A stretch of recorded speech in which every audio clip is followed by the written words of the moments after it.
বর্তমানে আমি দিনাজপুর রেলওয়ে স্টেশনে আছি। আমার শনিবার তারিখটা ছিল, আমি আগে তারিখটার কথা বলে নেই। তারিখটা হচ্ছে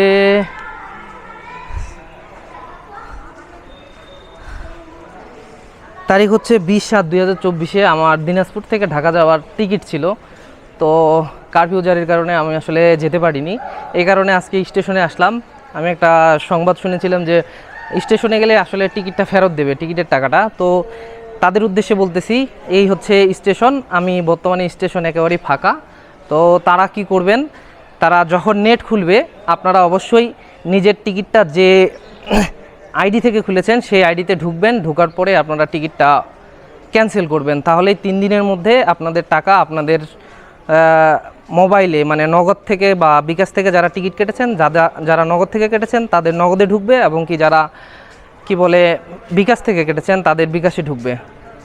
আরেকটা বিষয় হচ্ছে, সেটা হচ্ছে যে যারা অনলাইন বাদে যারা সরাসরি স্টেশনে কেটেছেন তারা ঠিক সেই স্টেশনে যাবেন এবং কি টিকিটের টাকাটা বুঝাই নেবেন। ধন্যবাদ। আমি আজকে আসলে বেশিক্ষণ থাকবো না, চলে যাব।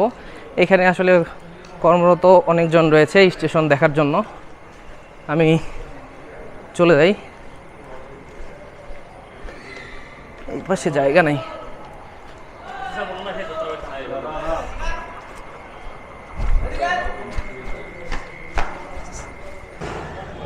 দিনাজপুর স্টেশনে যদি আপনারা আসেন, ওই পাশে হচ্ছে রেলওয়ে স্টেশনটা, কিন্তু এই পাশ দিয়ে ঢোকা যায় দিনাজপুর। হ্যাঁ, এই গেটটা দিয়ে আপনারা ঢুকতে পারবেন এখন আসলে।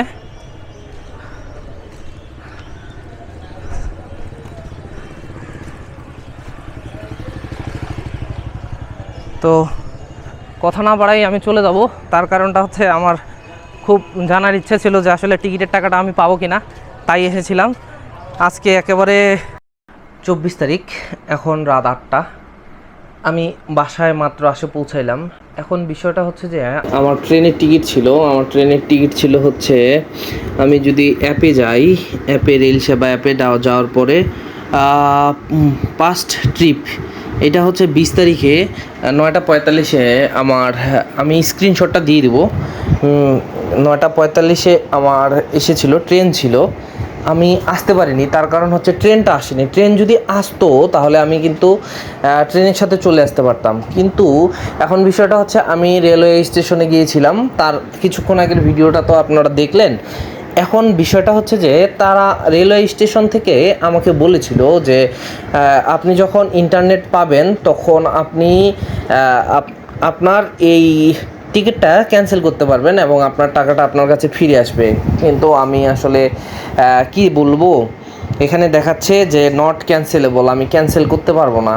অথচ আমাদের ট্রেন কিন্তু চলাচল করেনি সেই তারিখেও, এবং কি আজকে এখন পর্যন্ত ট্রেনের কোনো কিন্তু খবর নেই। তো আসলে আমাদের টাকাগুলো এভাবে যে মানে কি বলবো, টাকার আসলে প্রয়োজন সবার। আমি তো এখন বাস ভাড়া করে আলাদা বাসে করে আসলাম, সেখানে তো আমার টাকা লেগেছে।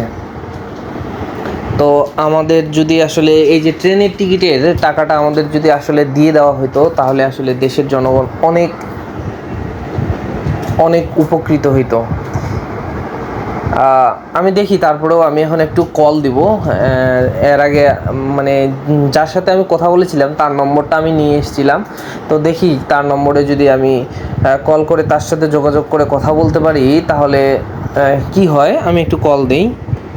নমস্কার দাদা। হ্যালো। হ্যাঁ দাদা, ভালো আছেন? হ্যালো দাদা, আমি ওই যে গেছিলাম দিনাজপুরে আপনার সাথে কথা। না না, ট্রেন তো বন্ধ আছে দাদা। আপনি যে টিকিটটা ক্যান্সেলের কথা বলছিলেন। দাদা নেট আমরা পাইছি, আমি ঢাকায় চলে আসছি,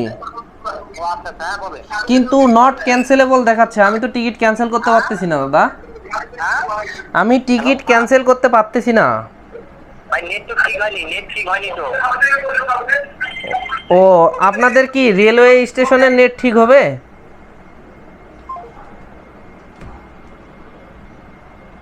কেটে দিল।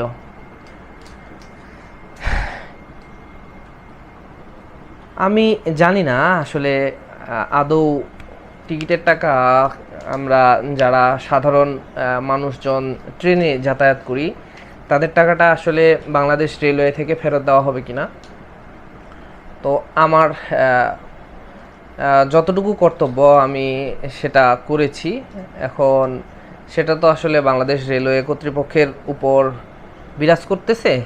তো আজকের ভিডিওটা এ পর্যন্তই। ভালো লাগলে আমার ওয়েটস বাংলা ইউটিউব চ্যানেলটা সাবস্ক্রাইব করবেন, এবং কি আপনি যদি ভিডিওটা আমার লিমন চন্দ্র রায় নামের পেজ অথবা প্রোফাইল থেকে দেখে থাকেন তাহলে পেজটাকে অবশ্যই ফলো দিয়ে রাখবেন পরবর্তী ভিডিও পাওয়ার জন্য, এবং কি লাইক এবং কমেন্ট করতে ভুলবেন না, এবং কি ভিডিওটি শেয়ার করতে ভুলবেন না। তার কারণ সকলের এই ভিডিওটি পাওয়া অন্ততপক্ষে জরুরি।